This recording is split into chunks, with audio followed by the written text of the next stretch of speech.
Hi guys.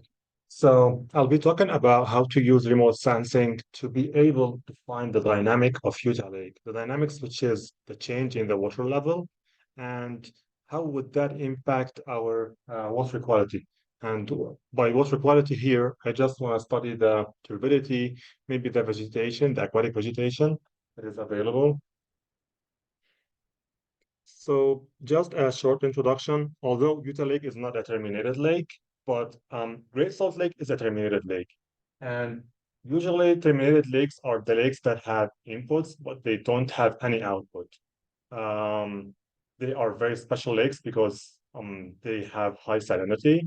They also have special habitats and species that are not available in any other lakes that are not terminated lakes. Uh, so you can see in these two pictures, we have Great Salt Lake and Utah Lake.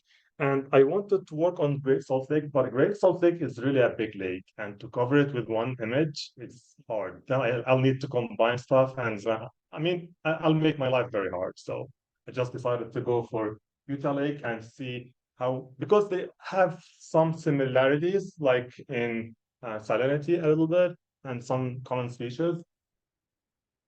Uh, So yeah, I think you already talked about Utah Lake and you described it really well. But I mean, I'll just about the depth of the water in the Utah Lake. The average depth is 2.5 meters, which is not very deep. But the lake is it might reach more than like 4 meters in depth, but still it's not very deep lake. And it's going to be very sensitive for any change in the input and any change in the output. We're going to be able, if it is a dry year, we're going to be able to notice that, oh, this is a dry year, then the level of the water is going to go down. So this is the historical water level of the lake. And you can see it's not changing. It's changing a lot, but it's still within the average. It's not going down as in Gray Salt Lake because it's not a terminated lake. I wanted to pick them. So the yellow line is the annual load. So it's the minimum level in 1 year, the minimum water level. Well, the blue one is the maximum in a year. This is the minimum one, but I cannot use this year because we don't have data with high resolution. And I wanted to use Landsat 8. So I have data from 2012 and after. So I picked this year, 2016, as a dry year, and I picked this year, 2020, as a wet year. It's not a wet year, it's an average year, but still, we can compare like the difference between these 2 years.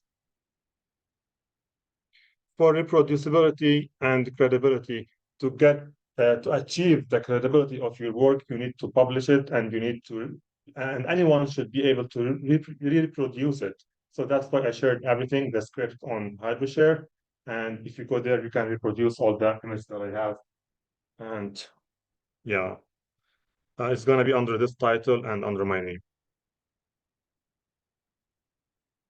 So let's start with the first method, time-lapse photography. And here we use false color images. So we use green, red, and near infrared color bands.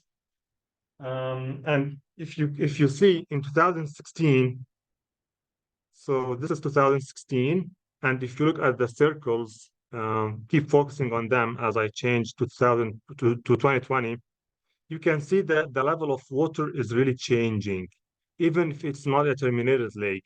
And also, the boundaries of the lake are the lake is shrinking a little bit in 2016 when we have a dry year.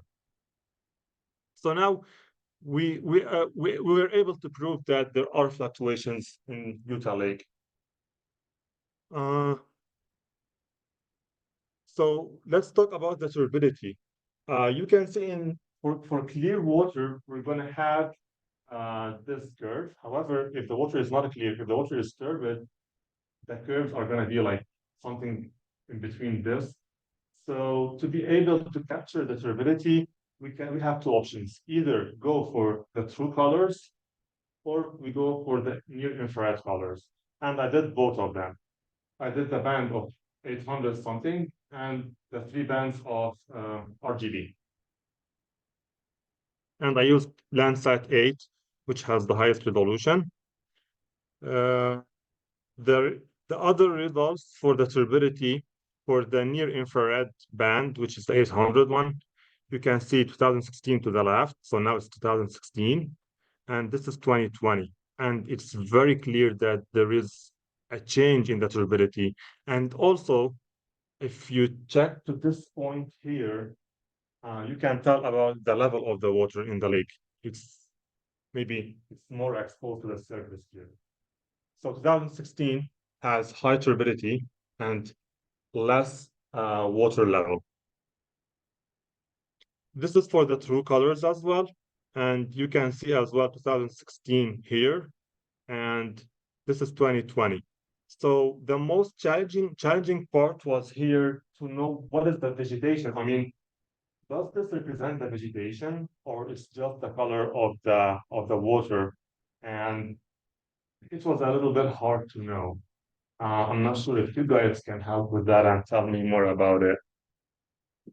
Yeah, and the other challenging part was being able to find data after 2012, but not before that. So I had to go for year, which is not a wet year, just an average year. So as a conclusion, I would say that using remote sensing is very helpful, but you know how to use it, what to use it, what bands to use, what colors to extract, and to be able to reproduce it. And anyone should be able to reproduce their work. And yeah, that's it for any questions. Chat. Stop sharing. Oh, sorry, stop recording.